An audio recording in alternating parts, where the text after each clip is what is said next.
Eka Hidayana, Muhammad Supri, izin. Mana? Bagian. Kut Ulfa Millah, hajar ya. Siap ya. Assalamualaikum warahmatullahi wabarakatuh. Alhamdulillah rabbil alamin. Wassalatu wassalamu ala sayyidina Muhammad wa ala alihi wa ashabihi ajmain. Apa kabar semuanya? Baik ya, alhamdulillah ya. Yang penting semangat untuk belajar. Karena motivasi kita cuma semangat ya, semangat, dan dengan semangat itu kita bisa mengembangkan diri ke arah yang lebih baik. Kalau nggak ada semangat susah. Susah sekali orang yang hidup tanpa semangat. Jadi sebelum kita belajar, kita pastikan diri kita semangat dalam belajar. Sebelumnya kita baca doa dulu menurut agama masing-masing. Semuanya muslim ya?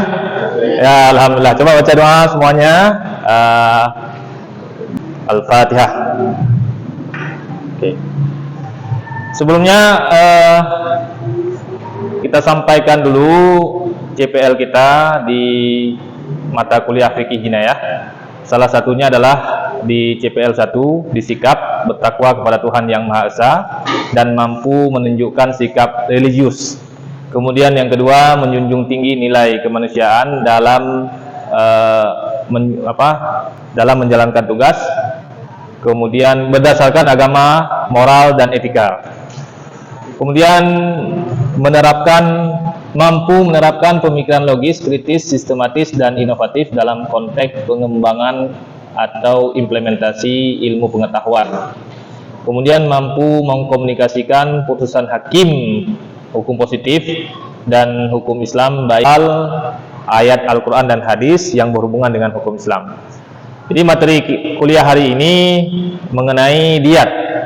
Sebelumnya kita bahas tentang kisas. Tentang kisas ya. Kisas tahu kan? Masih ingat kan? Ya, apa? Kisas? Apa itu kisas? Kisas secara bahasa ya. Secara istilah diperlakukan pelaku kejahatan sebagai dia memperlakukan hal itu kepada korban. Ya. Kesetaraan kejahatan. Itu kisas. Kisas dan diyat itu punya hubungan. Ya, punya hubungan, masih dalam kategori jarimah pembunuhan ataupun penganiayaan ataupun melukai. Kemarin definisi kisas adalah membunuh orang yang membunuh, melukai orang yang melukai. Ya. Berarti diyat bagaimana? Diyat itu masih dalam lingkaran itu juga. Berarti kalau misalkan kisas memperlakukan pelakunya sama seperti dia memperlakukan korban, kalau diyat berarti membayar dendanya. Ya. Kalian tentunya sudah pernah dengar ya diyat ya? Sudah pernah dengar kan? Nah, kita lihat dulu ya definisi diyat. Apa itu diyat? Nanti kita lihat video tentang pembayaran diyat yang waktu itu TKW membunuh majikannya di Arab Saudi. Diyat, nah ini definisi diyat. Nanti akan Bapak kirimkan ke grup tentang materi diyat. Pertama, definisi diyat. Kata diyat secara etimologi berasal dari kata wada yadi wadian wadiyatan. Itu bila digunakan masdar wadian berarti artinya salah, mengalir, atau yang sering dikaitkan dengan lembah. Di dalam Al-Quran itu dikatakan innaka bil wadil muqaddasi tuwa, sesungguhnya aku inilah Rabbmu, maka tanggalkanlah kedua terompahmu, sesungguhnya kamu berada di lembah yang suci. Bil wadil muqaddasi tuwa, di lembah yang suci. Bila yang digunakan masdar diyatan, nah ini diyatan ya, diyatan. Kalau ini wadian, kalau wadian tadi artinya mengalir secara bahasa, berarti membayar harta tebusan yang diberikan kepada korban atau walinya dengan sebab tindak pidana penganiayaan atau jinayat. Nah, ini secara bahasa. Secara istilah atau terminologi, diyat adalah harta yang wajib dibayar dan diberikan oleh pelaku jinayat kepada korban atau walinya sebagai ganti rugi disebabkan jinayat yang dilakukan oleh si pelaku kepada korbannya. Berarti kalau kita lihat definisi ini, diyat ini mencakup pembunuhan dan juga diyat anggota tubuh yang dicederai. Jadi ada diyat pembunuhan dan juga ada anggota tubuh yang dicederai. Ada diyat anggota tubuh yang dicederai. Nah, kemudian kita lihat apa dalil atau asas legalitas dari Al-Quran. Dari ayat surah Al-Baqarah ayat 178 sama dengan surat dalil kemarin tentang qisas, yaitu faman ufiya lahu min akhihi syai'un fattiba'un bil ma'ruf wa ada'un ilaihi ihsan. Jadi ini satu ayat dengan ayat pendalilan qisas. Tapi ini ujungnya. Maka barang siapa yang mendapat suatu pemaafan dari saudaranya, hendaklah yang memaafkan mengikuti dengan cara yang baik, dan hendaklah yang diberi maaf membayar diyat kepada yang memberi maaf dengan cara yang baik pula. Nah, ini ada kata-kata membayar diyat. Ini terhadap pelaku pembunuhan yang disengaja. Karena qisas baru dilaksanakan kepada pembunuhan yang disengaja. Ada niat dari seseorang untuk membunuh dengan menggunakan alat atau tanpa menggunakan alat, tapi dia punya niat untuk membunuh. Maksudnya alat seperti parang, pedang, pisau, atau batu besar yang bisa mematikan orang. Nah, itu pembunuhan sengaja. Ketika wali korban memaafkan, ya udah, karena dia sudah baik, mungkin selama dalam penjara dia taubat, dia nangis, akhirnya wali korban tersentuh, akhirnya dimaafkan, baru turun ke diyat. Berarti tidak lagi dikisas, tapi minta diyat, tebusan. Ya, tebusan. Ini pembunuhan yang pendalilan terhadap pembunuhan yang disengaja. Kemudian pensyariatan diyat dari Al-Quran, pembunuhan yang tidak disengaja atau mirip disengaja. Kalau pembunuhan tidak disengaja atau mirip sengaja, itu tidak ada diyat. Tidak ada qisas, tapi langsung ke diyat. Jadi kalau misalkan ada orang mencelakai orang lain tapi tidak ada niat membunuh, itu ada diyat tapi tidak qisas. Karena dia tidak ada tujuan membunuh, cuma ingin mencelakai, cuma ingin mengerjai atau apalah. Artinya dia tidak punya niat membunuh, itu langsung ke diyat, tidak ada qisas. Apa ayatnya? Wa makana lil mu'min ayyaqtula mu'minan illa khata'an wa man qatala mu'minan khata'an fatahriru raqabatin mu'minatin wa diyatun musallamatun. Ini kata-kata diyah, pembunuhan tidak disengaja. Apa artinya? Dan tidak pantas bagi seorang mukmin membunuh seorang mukmin yang lain kecuali karena tersalah atau tidak sengaja. Dan barang siapa yang membunuh seorang mukmin karena bersalah, hendaklah ia memerdekakan seorang hamba sahaya yang beriman serta membayar diyat yang diserahkan kepada keluarga si pembunuh.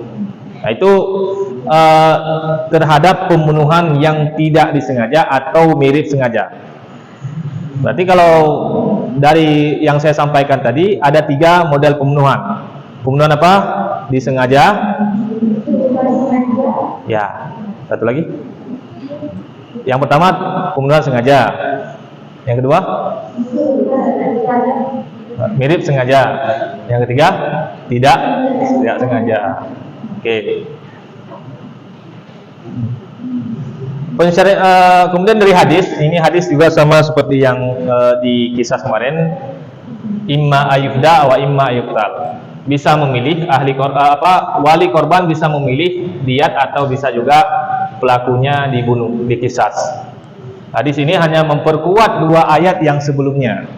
Hadis ini memperkuat 2 ayat yang sebelumnya. Ya. Kemudian kapan diterapkan hukuman diyat? Orang yang pertama adalah orang yang telah terbukti secara sah menurut hukum membunuh orang mukmin secara tidak disengaja. Secara tidak disengaja atau mirip sengaja. Namun apabila ahli waris korban merelakan diyat tersebut, terhukum dan keluarganya tidak wajib membayar diyat tersebut. Ini kalau ceritanya dimaafkan ya. Berarti kalau sudah terbukti seseorang telah membunuh orang lain secara tidak sengaja atau mirip sengaja. Ya. Kemudian yang kedua adalah orang yang terbukti secara sah menurut hukum membunuh kafir dhimmi, kafir yang tinggal di negara kita atau yang melancong ke negara kita. Ya. Secara dia telah membunuh. Jadi kalau misalkan ada orang mukmin membunuh kafir dhimmi juga harus bayar diyat. Orang mukmin itu, walaupun dia seorang muslim. Ya. Kemudian yang ketiga adalah orang yang dijatuhi hukuman karena kisas. Nah, ini ceritanya bagi pembunuh atau pelaku pembunuhan disengaja. Sudah dimaafkan, berarti bayar diyat. Seperti kejadian di Arab Saudi kemarin. Bukan kemarin, 10 tahun atau 9 tahun yang lalu lah. Ya. 9 tahun ya kalau tidak salah. Mungkin akhir-akhir ini ada juga. Nah, itu sebenarnya kisas tapi dimaafkan oleh ahli warisnya sehingga bayar diyat. Ya. Nanti kita lihat videonya. Kemudian macam-macam diyat, ada diyat mughalabah, ada diyat mukhaffafah. Diyat mughalabah, diyat yang berat, dia tetap 100 ekor onta. Mughalabah atau mukhaffafah, mukhaffafah itu diyat ringan. Kalau mughalabah itu diyat berat. Nah, ini berdasarkan hadis. Berapa hadis 100 ekor onta? Bila misalkan artinya siapa yang membunuh dengan sengaja maka diserahkan kepada para wali korban. Apabila mereka ingin maka mereka membunuhnya, dan bila ingin lainnya artinya bayar diyat maka mengambil diyat yaitu 30 ekor unta hiqqah, unta berusia 3 tahun, 30 jazaah, unta berusia 4 tahun, kemudian 40 khalifah, unta yang sedang mengandung janin. Ya, dia 100 ekor unta dengan kriteria seperti ini. Ada 3 kriteria. Pertama unta 3 tahun, kemudian 4 tahun, kemudian yang sedang mengandung 40 ekor unta. Berarti 100 ekor unta.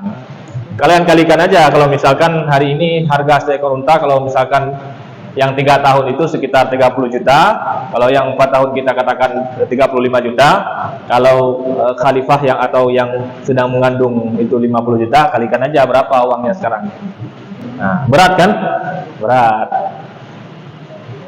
Karena jangan main-main dengan nyawa orang atau melukai orang. Kemudian diyat ringan, mukhaffafah ini satu kriteria sama 100 ekor unta juga, tapi dari segi umur aja yang beda. Ini lebih muda, misalkan 20 ikan umur 1 sampai 2 tahun yang betina. Artinya kriteria ini lebih murah dibandingkan yang sebelumnya. Kemudian 20 ekor jazaah, 20 ekor bintu labun, 20 ekor ibnu labun, dan 20 ekor bintu makhad. Jika tidak ada unta, maka diyat bisa dibayar dengan harga unta yang dimaksud.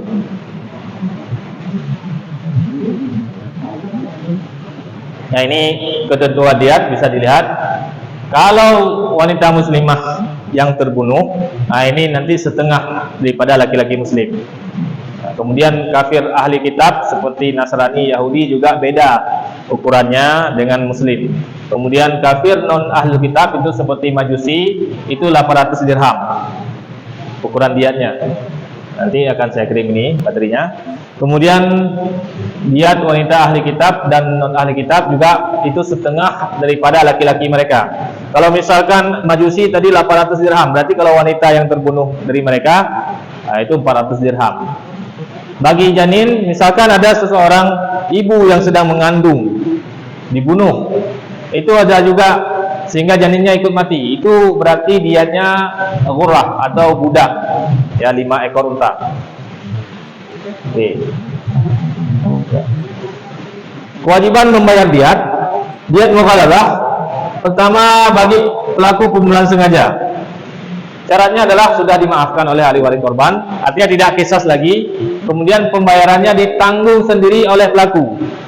Ini kalau pembunuhan disengaja, ketentuannya ditanggung oleh pelaku sendiri. Wajib dibayar secara kontan. Berarti 100 ekor unta itu secara kontan harus dibayar. Kemudian yang kedua adalah bagi pelaku pembunuhan mirip sengaja. Kalau ini pelaku pembunuhan sengaja, ini mirip disengaja. Nah, seperti ini misalkan tujuan mencelakakan, tapi kena pas di tempat sensitif, mati. Nah, itu bagaimana? Kewajiban dibebankan kepada ahli keluarganya. Nanti kalau misalkan mirip sengaja, itu harta itu tidak hanya dibebankan kepada pelakunya, tetapi juga kepada ahli keluarganya, kerabatnya. Ini dibantu sama orang tuanya atau sama kakeknya atau siapalah. Kewajibannya kepada keluarganya semua, kepada dirinya dan kepada keluarganya. Kemudian boleh dicicil selama 3 tahun bagi pembunuhan mirip sengaja. Ya. Kemudian khusus diat mukhafafah atau diat ringan, pelaku pembunuhan tidak disengaja. Nah, ini bukan mirip sengaja tapi tidak sengaja. Memang tidak sengaja. Misalkan orang yang menabrak orang lain atau orang yang sedang berburu di hutan, kemudian ingin menembak rusa. Ketika dia tembak rusa, ternyata ada orang sedang BAB. Kan ada orang di hutan kadang BAB ya, nggak tahu WC kan, ditembak rusa karena orang BAB itu mati. Itu pembunuhan tidak disengaja. Ini kewajibannya dibebankan kepada keluarganya juga. Artinya ada keringanan, bukan hanya pada dirinya. Kemudian boleh dicicil selama 3 tahun. Ya, boleh dicicil selama 3 tahun. Nah, berarti ini ketentuan diat 100 ekor unta. Ada mazhab yang mengatakan boleh, misalkan ahli warisnya minta lebih 200 ekor unta misalkan, boleh. Ada mazhab yang mengatakan seperti itu, walaupun ketentuan dasarnya adalah 100 ekor unta. Nah, kalau misalkan mau diringankan ya itu lebih boleh lagi. Ya, karena agama kita itu agama yang rahmat ya, agama yang pemaaf, agama yang diperintahkan umatnya untuk saling memaafkan. Tapi yang namanya juga manusia kan, ini kan hak anak Adam, seperti cerita minggu lalu, hak anak Adam yang dilanggar. Berarti tidak bisa kita katakan kenapa dia nggak maafkan. Itu nggak bisa, karena ini bersifat pribadi dirinya dalam hatinya.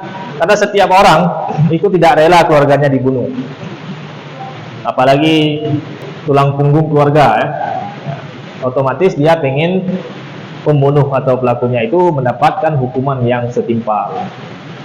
Nah, ini tabel persamaan dan perbedaan pembunuhan disengaja, mirip sengaja itu apa bedanya. Kemudian perbedaannya juga ada di bawahnya tabelnya.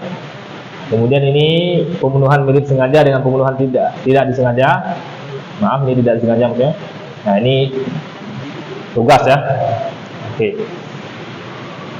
Ada yang ingin ditanyakan? Ya, silakan. Izin Pak, nama saya Ayu Yuniawati. Izin bertanya, bagaimana jika si pembunuh tidak mampu untuk membayar diat atau denda? Apakah ada ganti selain denda, Pak? Tolong dijelaskan. Ya, terima kasih. Mungkin ada yang ingin menanggapi? Silakan. Ya. Nah, pegang aja Pak. Izin Pak, ini pertanyaan dari Ayu Yuniawati. Saya Muhammad Zakia ingin menanggapinya. Kalau tidak mampu membayar diat, maka dibebankan kepada Baitul Mal.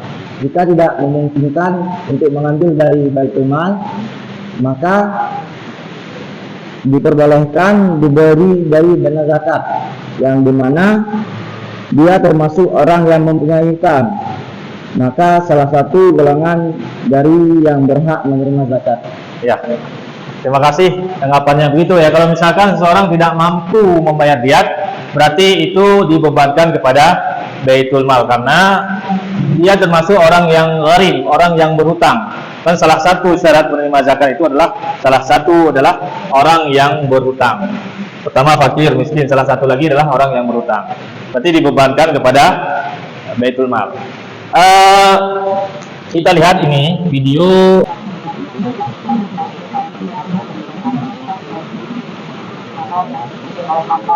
Ya, ini kasus Satinah ya. Satinah ini seorang TKW yang membunuh majikannya. Nggak kedengaran ya? Sorry karena hujan. Itu pertama dimintai oleh pemerintah Arab Saudi, bukan pemerintah, ahli korbannya, wali daripada korban pembunuhan tersebut, itu 21 miliar.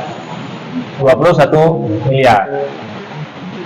Tapi karena pemerintah meminta istilahnya ada keringanan, akhirnya diturunkan jadi 15,5 miliar.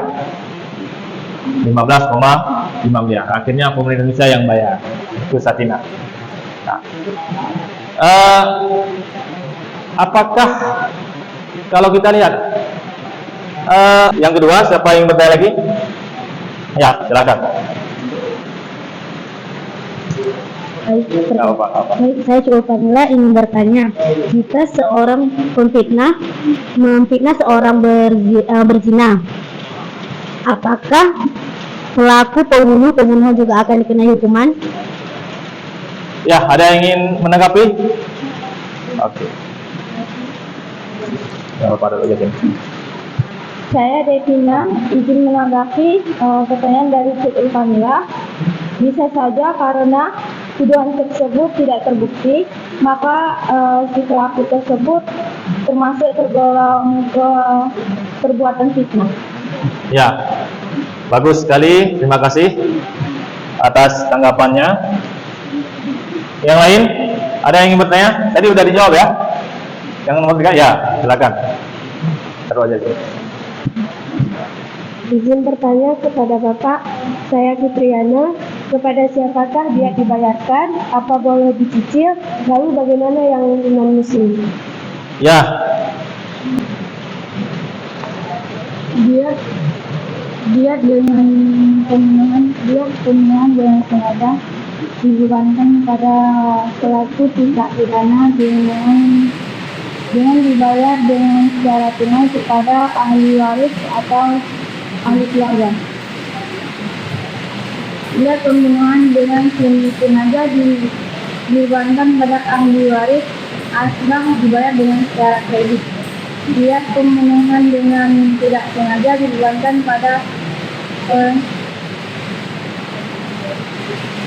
ahli waris. Tindak pidana dibayar bisa diangkut selama 3 tahun dan dibayar pada korban tindak pidana. Dia dengan korban non-muslim, dia dengan korban orang Yahudi dan Nasrani, yaitu sepertiga dari dia dengan korban seorang muslim baik dalam kasus penghilangan nyawa atau melukai. Oke, terima kasih atas tanggapannya. Tadi 3 sudah ditanggapi ya sama kalian. Bagus, berarti kalian sudah memahami materi ya. Sudah memahami materi. Yang lain? Oke. Taruh aja sini. Contohnya gini Pak, ada seorang Pak Adi memiliki tanah, di mana tanah tersebut memiliki aliran listrik yang dapat membunuh seseorang. Kemudian Pak Adi menaruh rambu-rambu di sepanjang tanahnya tersebut. Akhirnya, akan tetapi Pak Joni tetap melewati tanahnya walaupun sudah diberi peringatan. Kemudian Pak Roni meninggal. Siapakah yang salah di sini? Apakah Pak Adi yang dikenakan hukuman karena kematian Pak Joni? Baik, terima kasih Pak. Oke, silakan, ada yang ingin menanggapi? Izin menanggapi Pak. Ya. Saya Rahmat Waisa Putra. Izin menanggapi pertanyaan harapan Ustaz. Dalam kasus tersebut, usaha yang dilakukan tadi memberi peringatan tersebut sudah benar. Dan jika pun masih ada korban yang sudah tahu, namun berakibat mati seperti pada contoh Pak Joni itu, yang merupakan kesalahan ataupun kecerobohan. Bentuk pembunuhan dalam kasus ini dianggap dengan pembunuhan tanpa sengaja. Dinamakan demikian karena pembunuhan ini tanpa ada niatan membunuh dan tidak juga mengarah kepada orang tertentu. Menurut kesepakatan ulama fikih, pembunuhan dalam kasus seperti ini memiliki konsekuensi hukum membayar diat dan kafarat serta tidak ada kisah, Pak. Ya, terima kasih atas tanggapannya, sangat bagus ya. Oke, tadi sudah ada yang bertanya, juga sudah ada yang menanggapi. Ada yang bisa mengambil kesimpulan daripada mata kuliah kita atau pembelajaran kita hari ini? Siapa yang mau mengambil kesimpulan? Siapa? Ada? Kesimpulan? Ya, coba semuanya. Ya, terus. Saya Devina ingin menyimpulkan dari hasil materi ini bahwa dan jika melakukan suatu tindakan hanya sekedar amarah sesaat, jangan langsung melukai orang lain, karena akibatnya ada hukuman masing-masing dalam melakukan kejahatan tersebut. Ya, jangan hanya gara-gara amarah sesaat kita melukai orang lain, karena efek atau dampak yang akan kita dapatkan itu lebih besar. Saya sering ibaratkan orang yang marah itu seperti dua botol Coca-Cola yang digoyang, ya, salah satunya dibuka. Itu gimana reaksi salah satunya? Keluar kan, airnya keluar. Air Coca-Cola kalau kita goyang dua-duanya, salah satunya kalau kita buka itu keluar, artinya airnya keluar, tumpah. Sedangkan yang satunya dia akan diam kembali seperti biasa. Apa yang ingin disampaikan? Bahwasanya amarah itu kalau sudah dikeluarkan itu akan berefek tidak bagus. Baik dari mulut kita keluarkan caci maki, dari caci maki sakit hati sehingga terjadi pembunuhan atau penganiayaan.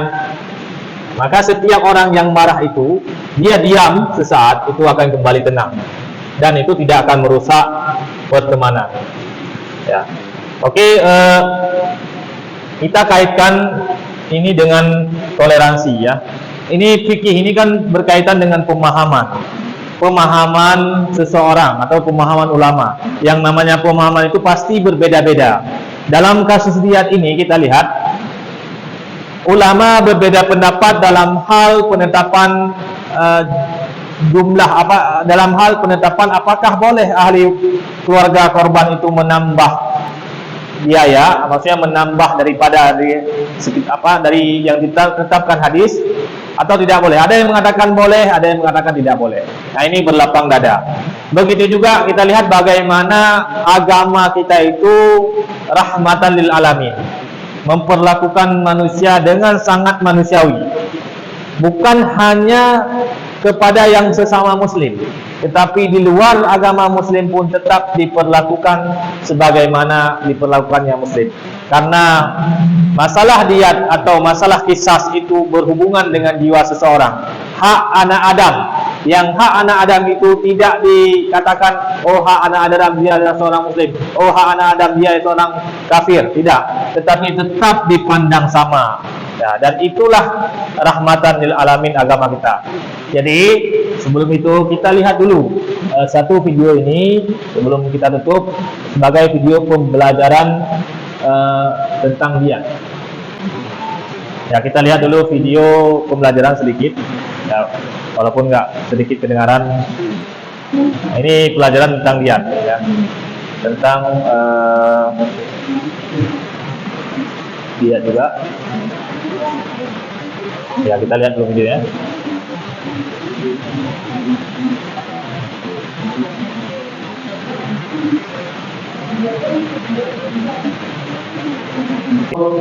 Tugasnya tolong diresum pertemuan kita hari ini, kemudian nanti dikirim ke grup, ya, dikirim ke grup resum materi hari ini, ya, resum materi hari ini nanti dikirim ke grup hasil resumnya.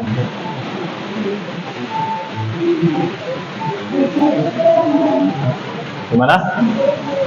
Bersangan ya? Ya. Poin-poinnya aja. Misalkan pertama pengertian diat, kemudian pembagian diat, Itu saja, poin-poinnya saja yang diresum ya dari hasil pertemuan kita pada hari ini. Lagi kesimpulan bahwasanya diyat itu adalah harta yang ditebus atau yang diberikan kepada korbannya atau wali korbannya. Itu harta tebusan yang diberikan kepada korbannya atau ahli korbannya. Harta denda ya. Ya, karena dia telah melakukan tindak pidana jinayat seperti pembunuhan, baik pembunuhan sengaja, tidak disengaja atau mirip sengaja. Jadi kalau pembunuhan sengaja tadi ceritanya adalah itu kisah dulu, kemudian kalau dimaafkan baru bayar diyat. Selain daripada itu seperti pembunuhan tidak sengaja, mirip sengaja, itu langsung ke diyat. Ya. Dan ini adalah bentuk salah satu bentuk kerahmatan lil alaminnya agama Islam. Oke, terima kasih. Kita tutup dengan Assalamualaikum warahmatullahi wabarakatuh.